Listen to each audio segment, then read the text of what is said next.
오늘 본문의 말씀을 가지고 영적인 소경은 아닙니까? 라는 제목으로 함께 말씀을 나누도록 하겠습니다. 우리 옆에 계신 분들에게 좀 이렇게 인사했으면 좋겠는데요. 영적인 소경이 되지 맙시다. 이렇게 인사했으면 좋겠습니다. 예, 영적인 소경이 되지 말아야겠습니다. 우리 209목장이 나와서 찬양했는데요. 제가 아이들 머리수를 세봤어요. 몇 명인가. 16명이더라고요.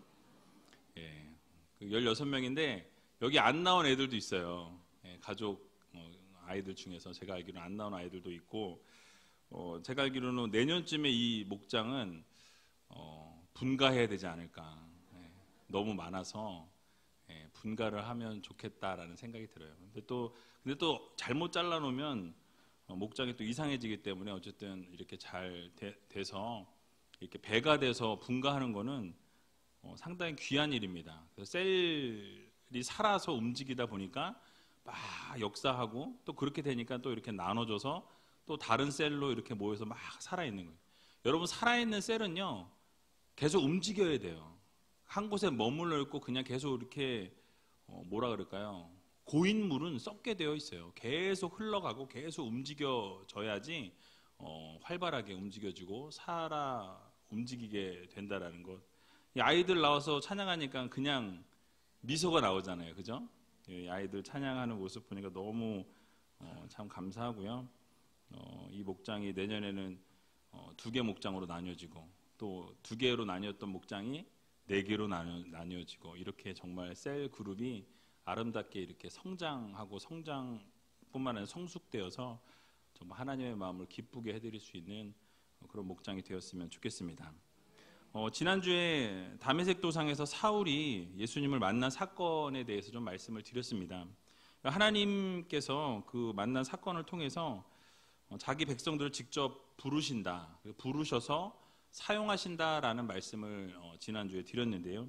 그 가운데 몇 가지 교훈을 좀 제가 말씀을 드렸어요. 3가지 말씀을 드렸는데 메인 포인트만 좀 말씀드리면, 첫 번째는 사울의 모습을 통해서 이 잘못된 열심, 그러니까 본인은 정말 열심히 하고 최선을 다한다고 했지만 그 잘못된 열심은 오히려 하나님의 일에 오히려 적극적인 회방을 할 수 있다라는 말씀을 드렸어요. 기억나세요? 예. 그래서 회방이 될 수 있다는 걸 말씀을 드렸는데요. 결국 예수님을 믿는 자들이 픽박하는 일이, 예수님을 믿는 자들을 픽박하는 그 일이 하나님께는 영광이 된다라는 생각을 이 사도는 아니었죠. 그때 사울이 가졌다라는 거예요. 그러니까 하나님의 영광을 위한 일이라는 이 잘못된 신념이 오히려 하나님의 영광을 가리우는, 하나님을 대적하는 일이 되었다라고 말씀을 드렸죠. 또 2번째로는요, 사울과 같이 사악하고 하나님이 기뻐하시지 않는 일을 그렇게 한 사람일지라도 하나님의 구원의 은혜가 임할 수 있다 없다? 있다라는 거예요. 그러니까 그렇게 정말 죄송합니다, 못돼 처먹고 예수 그리스도를 믿는 자들을 박해하고 핍박하고 죽이는 일에 앞장을 섰던 그 사울조차도 하나님이 어떻게 하세요? 사랑하시고 은혜를 베푸시니까 하나님의 사역을 감당하는 바울 사도로 세움을 입었다라는 거예요. 놀라운 기적 아닙니까? 그렇게 하나님을 믿는 자들 핍박했던 그 사람이 하나님께서 그의 삶을 완전히 뒤바꿔 주시니까 놀라운 기적의 역사가 일어났다라는 거예요. 그래서 우리는 하나님께서 우리의 공로나 어떤 사역을 통해서 우리를 사용하시는 것이 아니라 하나님의 전적인 은혜로 우리가 선택을 받게 된다라는 것. 하나님의 일을 감당할 때 우리가 어떤 공로에 의해서 불려지는 거 아니고, 여러분들이 잘나서 우리를 불러서 사용하시는 것이 아니라 정말 하나님이 전적으로 우리를 선택하신 거예요. 여러분들 불러주신 것입니다. 그러니까 사용해 주시면 어떻게 한 거예요? 나 같은 거 써주셔서 감사합니다예요. 그러니까 우리를 불러주셨다는 것, 그것만으로도 너무너무 감사한 일이라는 거죠.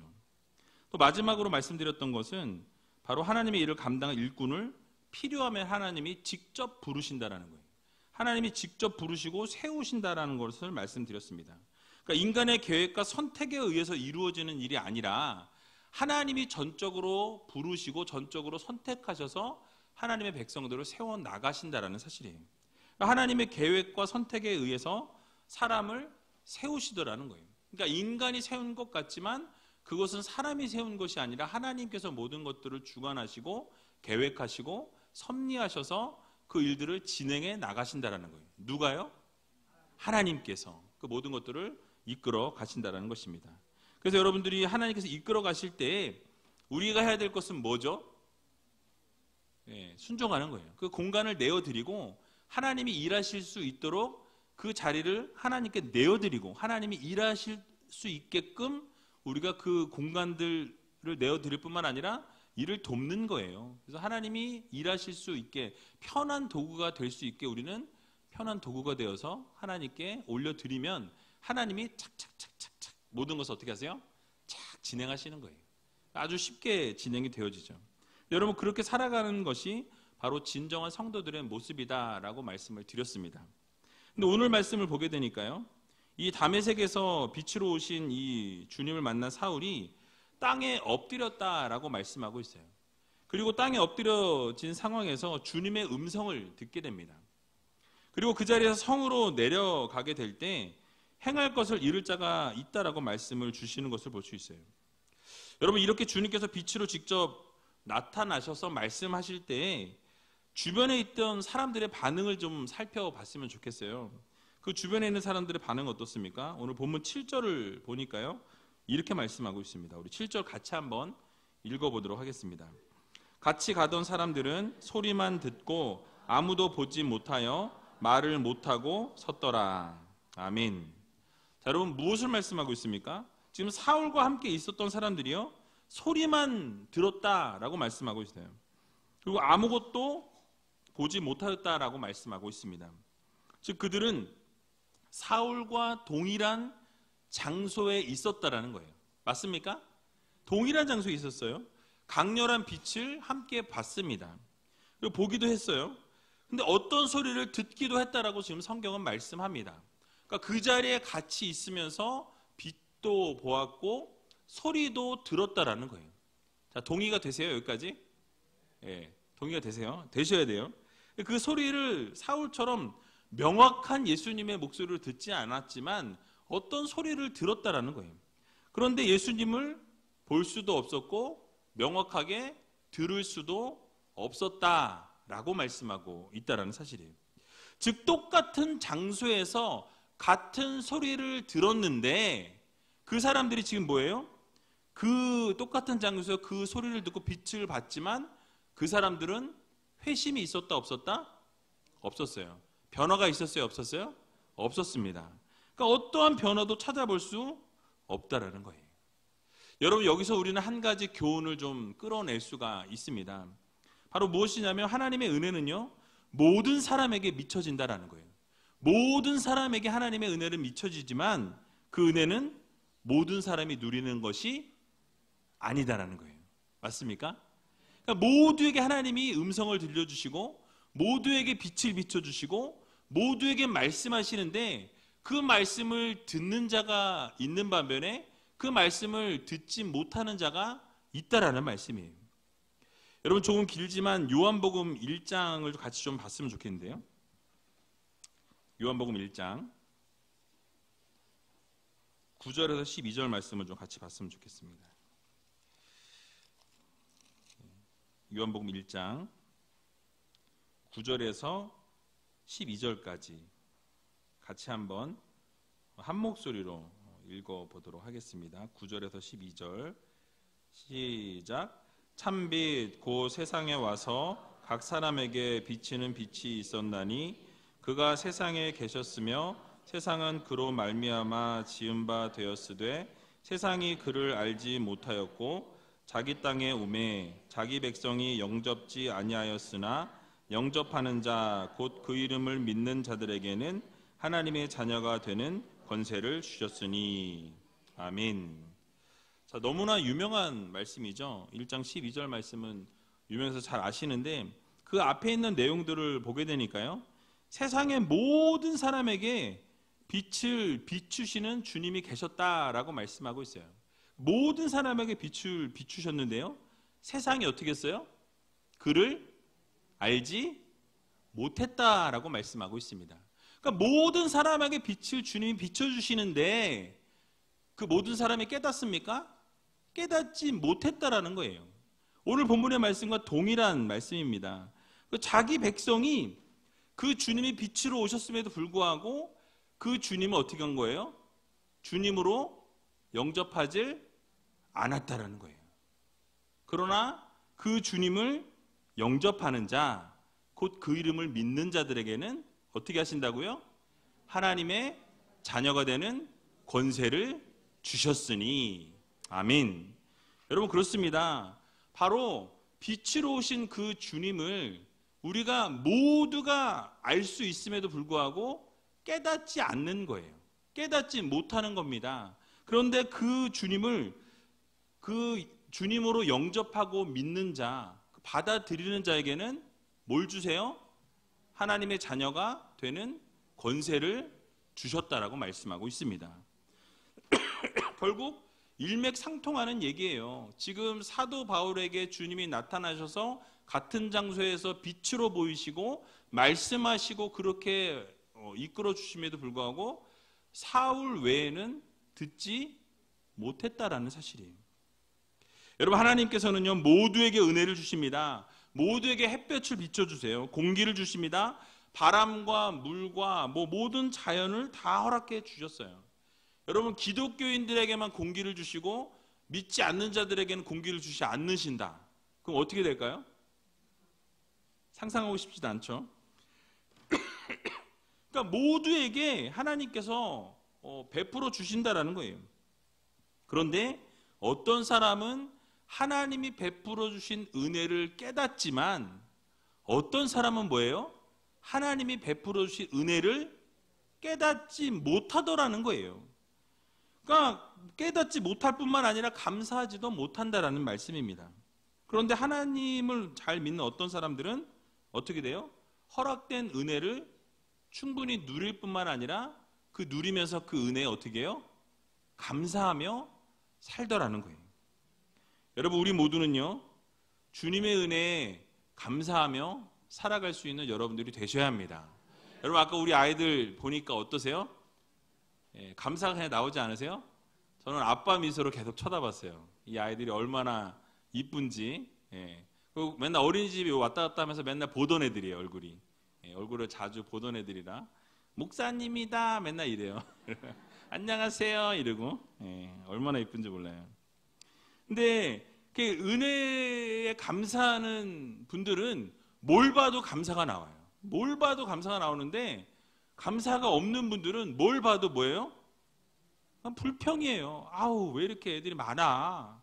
이럴 수 있는 거예요. 마음이 막 은혜가 없으니까 빨리 좀 끝내지. 이제 이럴 수 있죠. 그런데 뭡니까? 은혜 받은 분들은 뭘 해도 다 감사한 거예요. 뭘 해도 기쁘고요. 뭘 해도 막 하나님의 은혜라고 이렇게 하나님께 영광을 올려드린다는 거예요. 여러분, 우리 모두는요, 주님의 은혜에 날마다 감사하며 살아갈 수 있는 여러분들이 다 되시기 바랍니다. 여러분, 가룟 유다를 한번 생각해 보세요. 예수님의 12 제자로 선택이 되었다는 것만으로도 사실 대단한 거 아닙니까? 너무나 그 감사하며 살아가야 될 상황이었어요. 이 선택되는 영광을 얻었는데 그는 그 주님이 주신 은혜를 누리지 못했다라는 거예요. 뭐에 눈이 어두워서? 머니에 눈이 어두워가지고, 돈에 눈이 어두워가지고요, 항상 돈. 재정을 맡았잖아요. 그래서 은 30에 예수님을 팔아버리는 그 일을 아주 일조하고 감당하는 그런 일을 하게 됩니다. 그의 최후는 어떻게 되죠? 비참한 최후를 맞이하게 되었다는 거예요. 자, 여러분은 어떠십니까? 여러분들 하나님의 은혜를 누리며 살아가고 계십니까? 매일매일 하루의 삶 속에서 하나님의 은혜가, 하나님의 역사하심이, 하나님의 인도하심이, 하나님이 여러분들을 이끌어 가심을 여러분 경험하며 사시고 계시냐라는 거예요. 매일매일 삶 속에서 하나님의 은혜가 막 넘쳐나고 매일매일 삶 속에서 때로는 힘들고 어려운 순간순간들이 있지만은 그 가운데서도 하나님의 놀라우신 그 역사하심을 경험하면서 살아가고 있냐라는 거예요.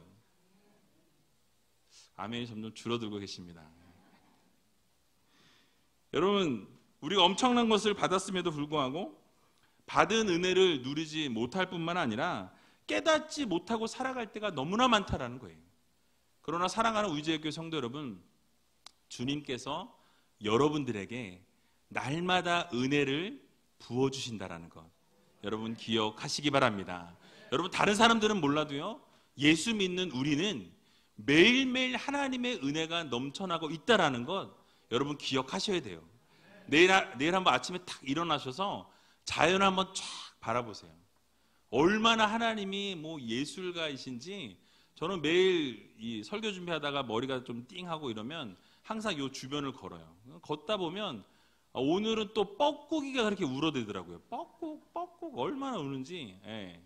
그러니까 그 뻐꾸기도 울고 뭐 새도 울고요. 뭐 주변에 이 환경이 너무너무 아름다워요. 그거 보면서 하나님의 놀라우신 그 은혜가 매일매일 있는 것을 느끼면서 살아가고 있습니다. 또 여러분들에게 제가 기도 한 가지 부탁드릴 게 있는데요. 이번 주일날 보니까 비가 온다고 예보가 돼 있어요.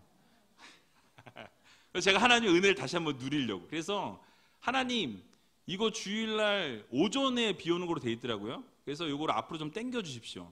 토요일날 비 오고 주일날 맑은 날 주십시오. 기도를 했어요. 오늘 이제 일기예보를 다시 또 봤어요. 그때 토요일 저녁부터 주일날 오전까지 오는 걸로 바뀌었어요, 예보가. 그래서 이거 조금 먹히고 있구나. 조금만 더 기도하면 이제 주일날 오전께 완전히 이제 토요일 오전부터 토요일 저녁까지로 딱 바뀌면서 주일날은 맑았으면 좋겠다. 제가 이제 기도 제목이. 여러분들도 같이 기도하셔서 그 날씨를 주관하시는 분이 누구세요? 하나님이세요. 하나님께서 그렇게 날씨도 딱 이렇게 아름답게 쫙. 그래서 완전히 비가 딱 오고 나면 그 다음날 어떨까요? 공기도 너무 좋고 그런 지금 꿈을 꾸고 있습니다. 그래서 여러분, 날마다 기쁨을 좀 누리면서 하나님의 은혜를 좀 맛보면서 살아갈 수 있는 여러분들이 다 되시기 바랍니다. 제가 어제 효도관광을 같이 쫓아갔다 왔는데요. 어르신들이 얼마나 좋아하시던지 그 얼굴에 막 그 행복이 막 가득한, 행복이 막 이렇게 얼굴에서 막 뚝뚝 떨어지는 거예요. 그래서 그걸 보면서 제가 너무너무 행복하더라고요. 어르신들이 이렇게 좋아하시고 늘 그 우이동에만 갇혀 계시다가 그 그냥 바람 쏘이는 것 그 자체, 또 뭐 유람선도 탔어요. 유람선 타시니까 막 그 강 보면서 얼마나 좋아하시던지. 저도 그렇게 좋더라고요. 그래서 참 감사하고 행복한 하루였습니다. 근데 그렇게 주어진 순간순간을 하나님이 주신 것으로 알고 우리가 그것을 맛보며 살아가게 될 때 감사하면서 살면 모든 것이 다 하나님의 은혜라는 것 여러분들 꼭 기억하시기 바랍니다. 그래서 여러분들 지금 하나님의 은혜 안에 있다. 여러분들 그래서 은혜로 이 자리로 하나님이 불러주셨다. 여러분 믿을 수 있는 저와 여러분들이 다 되시기를 주님의 이름으로 간절히 축원드립니다. 오늘 또 본문 8절과 9절을 보게 되니까요. 또 이렇게 말씀하고 있습니다. 우리 같이 한번 8절과 9절을 읽어보겠습니다. 시작. 사울이 땅에서 일어나 눈은 떴으나 아무것도 보지 못하고 사람의 손에 끌려 다메섹으로 들어가서 사흘 동안을 보지 못하고 식음을 전폐하니라. 아멘. 자, 이제 엎드렸던 사울이요 일어났다라고 말씀하고 있습니다. 그런데 문제가 생겼습니다. 일어났는데 일어나 보니까 무슨 문제가 생겼어요? 앞이 보이질 않는 거예요. 여러분 생각해 보세요. 여러분들이 갑자기 뭐 주님이 나타나셔서 부르셨는데 뭐 이건 가정이에요. 눈을 뜨고 일어나려고 딱 눈을 뜨고 일어났는데 눈은 떠졌는데 앞이 안 보이는 거예요. 여러분 그럼 여러분 어떠시겠어요? 내 눈 돌려달라고 막 예, 눈은 뜨고 있었지만 보이지 않았다고 말씀하고 있어요. 근데 빛이 너무 밝아서 일시적으로 보이지 않은 것이 아니에요. 왜냐하면 18절을 읽지 않았지만 보게 되면 아나니아가 안수할 때 그 비늘 같은 것이 벗겨졌다라고 말씀하고 있는 것을 볼 수 있습니다. 이것을 보면 예수님이 행하신 표적인 거예요. 예수님이 그의 눈이 보이지 않게 막으신 거예요. 보이지 않음으로 말미암아서 이 표적을 통해서 사울에게 깨닫기를 원하신 그 마음이 있으셨다라는 거죠. 여러분, 무엇을 깨닫기 원하신 것입니까? 그가 육적인 눈을 지금 가지고 있으나 그 육적인 눈만 가지고 있을 뿐이지 영적인 것을 보지 못하는 것에 대한 것을 주님이 지금 책망하고 계시는 거예요. 눈을 가지고 앞을 볼 수 있는 눈은 있지만 영적인 것을 아무것도 보지 못하고 있는 지금 사울에게 그 영안이 열려지기를 주님은 원하셨다라는 것을 보여주고 있는 것입니다. 그래서 깨닫지 못하는 불쌍한 소경이다 너는. 네가 눈이 있긴 있지만 그냥 눈을 떠도 그 눈이 아무짝에도 쓸모가 없다라는 거예요. 왜요? 영적인 것을 깨닫지 못하고 영적인 것을 바라보지 못하는 소경과도 같다라는 책망을 지금 주님께서 간접적으로 하고 계신 것입니다. 즉 예수님께서는 사울로 하여금요 자신이 영적인 소경된 자임을 분명하게 깨닫게 하기 위해서 일시적으로나마 소경으로 만드셨다라는 사실이에요. 바로 예수님께서 사울이 이처럼 소경된 자신의 영적 상태를 자각하게 될 때에 결국 비로소 그가 진심으로 회개하게 되었다라는 거예요. 그리고 하나님의 일꾼으로 거듭날 수 있었다라는 사실입니다. 여러분, 진정한 회개와 돌이킴이 없이는 진정한 하나님의 일꾼으로 거듭날 수 없다라는 거예요. 여러분, 오늘 본문 보니까요, 사울이 사흘 동안 보지 못하면서 뭐 했대요? 식음을 전폐했다라고 말씀하고 있습니다. 물과 모든 음식을 어떻게 한 거예요? 먹지 않은 거예요. 끊어버렸다라는 거예요. 여러분, 음식을 먹지 않고 물을 마시지 않냐고 뭐 했겠어요? 왜 내 눈이 이런 거야? 이러면서 울었겠어요? 눈이 보이지 않으니까 어떻게 살아나 신세를 한탄했겠습니까? 아니에요. 보이지 않으니까 이렇게 된 이유가 무엇인가? 과연 내가 무엇을 잘못했는가? 그 음성은 예수님이라고 분명히 말씀하셨는데 과연 나는 무엇을 해야 하는가? 내가 여태껏 해온 것이 무엇인가? 이 그림이 쫙 이게 주마등처럼 지나갔을 거예요. 그리고 무엇했겠습니까? 회개했겠죠. 회개. 내가 정말 여태껏 한 것이 무엇인가? 내가 하나님의 영광을 위해서 살아간다라고 이야기했고 하나님의 영광을 위해서 사람들을 죽였고 하나님의 영광을 위해서 사람들을 가둬들였고 지금 이 자리에 온 것도 하나님의 영광을 위해서 사람들을 가두기 위해 이 자리에 왔는데 그것이 잘못되었구나. 그것이 정말 하나님이 원하시는 것이 아니었구나. 하나님이 이 모든 것을 막으셨구나. 깨닫게 된 거예요. 그러니까 식음을 전폐하고 자신의 모든 잘못을 어떻게 했습니까? 회개한 거예요. 회개 기도한 거예요. 철저하게 자신을 회개했다고 저는 생각합니다. 자신의 잘못을 이제 깨달은 거예요. 아, 내가 정말 믿었던 이 신념이 잘못된 신념이었구나. 내가 잘못된 것을 믿고 있었구나. 어떻게 해요? 이제 그것을 돌이키는 거예요. 잘못된 것을 바로 잡기 위해서 식음을 전폐하고 하나님 앞에 기도하면서 엎드린 겁니다. 여러분, 자신의 잘못된 행동과 이 어리석은 모습에 식음을 전폐하고 철저하게 회개할 수밖에 없었다라는 거예요. 이러한 회개가 어디서부터 시작할 수 있습니까? 바로 자신의 영적 상태를 자각하면서부터 이 일이 가능하다는 거예요. 여러분, 내 지금 현 주소를 알지 못하면서 회개가 가능합니까? 가능하지 않아요. 내 지금 현재의 모습이 어떠한지를 알아야 내 자신을 하나님으로 돌이킬 수 있는 것입니다. 그래서 하나님께서 이스라엘 백성들에게도 회개를 촉구하실 때 항상 그 영적 상태를 주님이 항상 지적하시는 것을 볼 수 있어요. 이사야서 1장 5절과 6절을 보게 되면요, 이렇게 이스라엘 백성들을 주님께서 하나님께서 말씀하십니다. 너희가 어찌하여 매를 더 맞으려고 더욱 패역하느냐?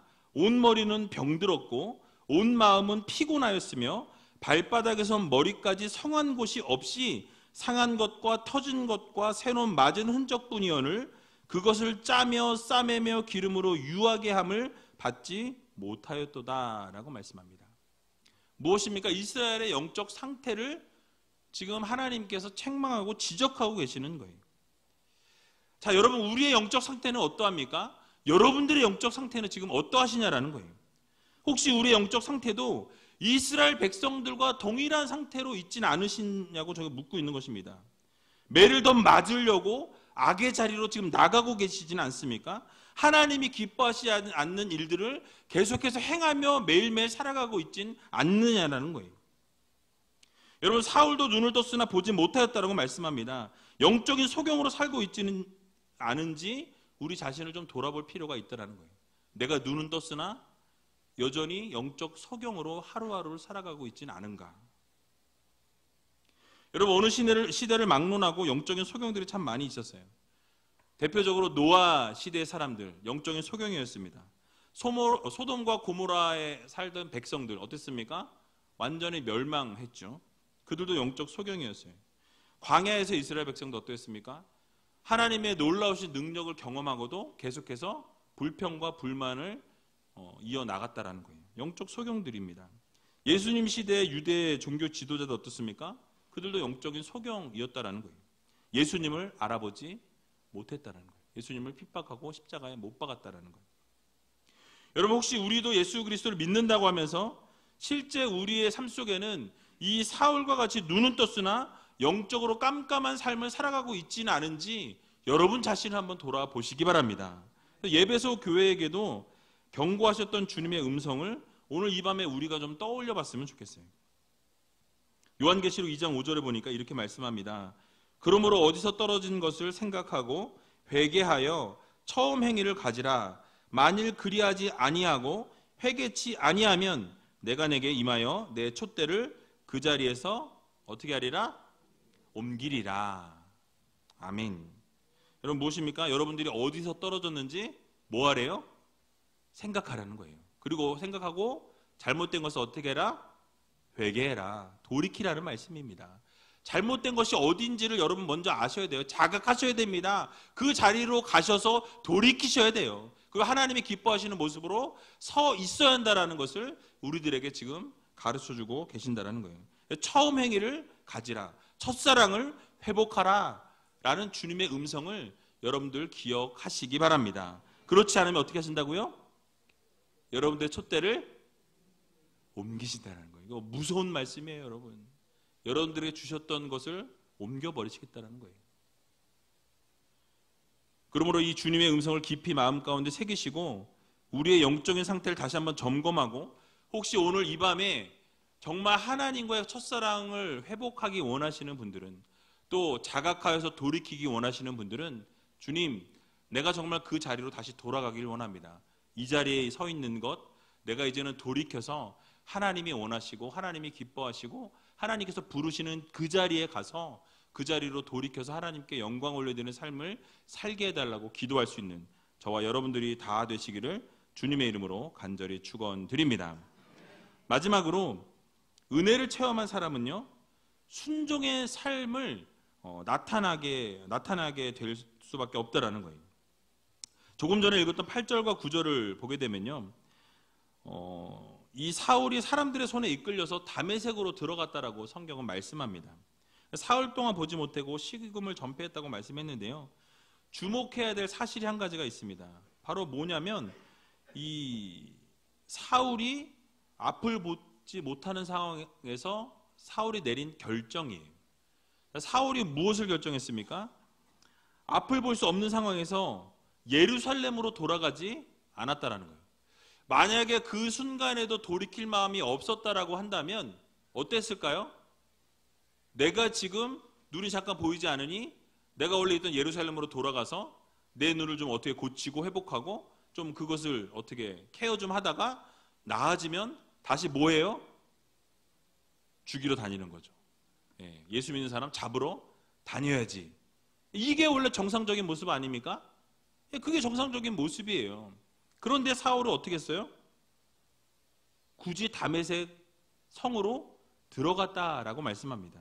여러분, 이렇게 들어간 이유가 있었어요. 그 이유가 무엇입니까? 지난주에 보았던 6절에 보면 이렇게 말씀하고 있어요. 내가 일어나 성으로 들어가라. 행할 것을 내게 이를 자가 있느니라 하시니 라고 말씀하고 있어요. 무엇입니까? 바로 예수님께서 네가 그 다메섹 성으로 들어가면 너에게 이제 행해야 될 일을 가르칠 자가 올 것이다 라는 말씀을 주님께서 하셨다라는 거예요. 만약에 그 자리에서 돌이키지 않았다면, 그 자리에 예수님을 영접하지 않았다면 그 말이 귀에 들어왔을까요? 무슨 소리야? 네가 뭔데 나한테 이래라 저래라 하는 거야. 내가 하고 싶은 대로 내가 살고 그렇게 하는 거지. 충분히 그럴 수 있지 않아요? 여태껏 해왔던 모습을 볼 때 충분히 그럴 수 있는 소지가 있습니다. 그런데 사울은 그렇게 하지 않았다라는 거예요. 그 예수님의 말씀을 듣고 다메섹 성으로 들어가라 명령하실 때 그 명령을 듣고 어떻게 합니까? 그대로 순종했다라는 거예요. 여러분, 예전 같았으면 콧방귀 끼면서 내가 왜 그거를 따라야 되냐고, 내가 여전히 해야 될 일은 예수 믿는 자들을 어떻게 해야 된다? 핍박해야 된다, 박해야 된다, 그들을 가둬야 된다, 이게 내가 받은 사명이다, 이렇게 아마 외쳤을 거예요. 그런데 주님이 직접 찾아오셨고 빛으로 오신 그 주님을 만난 그 순간 그는 어떻게 되어지는 거예요? 변하게 됩니다. 돌이키게 돼요. 진리이신 예수 그리스도 앞에 부복하고 엎드리게 되었다라는 사실이에요. 여러분, 그러고 나서 주님의 말씀에 순종하기 시작했다라는 사실이에요. 여러분, 그렇습니다. 이처럼 주님께 순종하는 것은 주님을 만난 은혜를 체험한 사람들의 모습이라는 거예요. 예수님을 만나고 예수님을 경험하게 되면 그 예수님의 말씀 앞에 어떻게 돼요? 순종할 수밖에 없다라는 거예요. 그 예수님의 살아계심을 경험한 사람들은 그 하나님의 말씀에 토를 달 수가 없는 거예요. 이유가 무엇입니까? 하나님의 말씀이기 때문에, 예수님의 말씀이기 때문에 그 예수님의 말씀에 순종을 이룰 수밖에 없다라는 사실입니다. 예수님의 은혜를 경험한 자들은요, 그 은혜를 통해서 주님이 어떤 분이신지 깨닫게 되고 말할 수 없는 은혜를 경험하게 됩니다. 그리고 난 이후에 순종을 이룰 수밖에 없다라는 것, 여러분들 모두 기억하시기 바랍니다. 여러분, 예수님을 얼마나 경험하셨습니까? 예수님을 얼마나 만나셨어요? 성령님을 통해서 얼마나 주님의 그 음성을 듣고 계십니까? 그리고 그 주님의 음성을 들었다면 여러분, 정말 그것이 주님의 음성이었을 때 여러분들 그 말씀에 불순종하시겠습니까? 순종하시겠습니까? 순종할 수밖에 없다라는 거예요. 여러분, 부활하신 주님을 만나고 성령의 충만을 경험했던 사도들이 어떻게 됩니까? 자신의 전생애를 주님 앞에 드리기로 결단합니다. 죽음 앞에서 두려워하지 않고 자신의 목숨을 내어 던지기까지 예수 그리스도를 증거하는 복음의 용사들이 되었다라는 거예요. 여러분, 삭개오의 삶을 보면 마찬가지입니다. 누가복음 19장에 보게 되면 예수님을 만난 이 삭개오의 모습을 생각해 볼 수 있습니다. 뽕나무에 올라갑니다. 그리고 예수님을 만나기 위해서 거기서 기다렸어요. 예수님께서 가까이 오십니다. 그리고 그를 부르시고 내가 오늘 내 집에 유하여야 하겠다라고 말씀하세요. 그 말씀을 듣자마자 어떻게 합니까? 너무나도 기쁘고 너무나도 즐거워서 막 빨리 뛰어내려오고 그리고 주님을 영접하게 됩니다. 그리고 그 주님을 모시고 집에 가게 돼요. 그리고 나서 그 집에 놀라운 역사가 일어나게 돼요. 그의 삶에 놀라운 변화가 시작되었다라는 거예요. 바로 주변에 있는 사람들은 죄인의 집에 예수님의 유하러 갔다라고 손가락질하고 수근수근 거리기 시작합니다. 그러나 그 집에는 놀라운 역사가, 기적이 나타나게 되었다라는 거예요. 여러분, 삭개오는 주님께 어떤 약속을 합니까? 누가복음 19장 8절과 9절을 보니까요, 이렇게 말씀하고 있어요. 삭개오가 서서 주께 여짜오되 주여 보시옵소서, 내 소유의 절반을 가난한 자들에게 주겠사오며 만일 네 것을 토색한 일이 있으면 4배나 갚겠나이다 라고 약속합니다. 그리고 예수께서 이르시되 오늘 구원이 이 집에 이르렀으니 이 사람도 아브라함의 자손이미로다 라고 말씀합니다. 여러분, 아멘 아닙니까? 아멘이에요.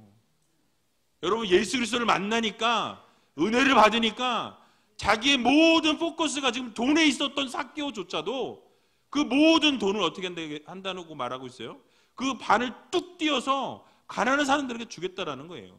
그리고 자기가 토색한 거, 남의 것을 속여서 빼앗은 게 있으면 그것을 4배나 갚겠다라고 약속한 거예요. 예수님 약속하라고 시켰습니까? 아니에요. 예수님 이렇게 하라고 말씀하신 것이 아닙니다. 그런데 예수님을 만나고 은혜를 받으니까 어떻게 돼요? 너무 은혜가 커서 그 은혜를 좀 갖고 싶은데 예수님이 늘 말씀하셨던 게 뭡니까? 어려운 자를 도와라. 원수를 사랑해라. 예? 주변의 과부와 어린아이들을 돌보라고, 고아들을 돌보라고 말씀하셨잖아요. 그러니까 그 말씀을 아마 그 자리에서 하셨을 거예요. 예수님을 만나고 은혜를 받으니까 그렇게 하기로 결단하고 그렇게 약속을 했다라는 사실입니다. 여러분, 이처럼 은혜를 받은 사람은요, 자연스럽게 순종하는 삶이 결과로 나타난다라는 거예요. 은혜를 받게 되면요, 예수 그리스도를 만나서 은혜가 막 넘쳐나게 되면 그냥 하고 싶은 거예요. 그냥 돕고 싶은 거예요. 그냥 드리고 싶은 거예요. 무엇 때문에? 하나님의 은혜 때문에. 그리고 하나님의 은혜를 받았으니 어떻게 해요? 순종할 수밖에 없는 삶이 되어지더라는 것입니다. 내가 하고 싶어서 하는 게 아니라 하나님을 만나서 은혜를 내가 충만히 누리게 되니까 그 은혜가 너무 감사해서 어떻게 하는 거예요? 하나님 말씀에 순종할 수밖에 없게 되어지는 거예요. 여러분, 우리의 모습은 어떠합니까? 우리는 과연 예수님의 그 은혜를 매일매일 체험하며 살아가고 계시냐라는 거예요. 우리는 주님께서 그렇게 날마다 은혜를 주심에도 불구하고 때로는 그 주님의 은혜에 불순종할 때가 참 많이 있다라는 사실이에요. 그러나 오늘 이 밤에 주님께서 여러분들에게 명령하십니다.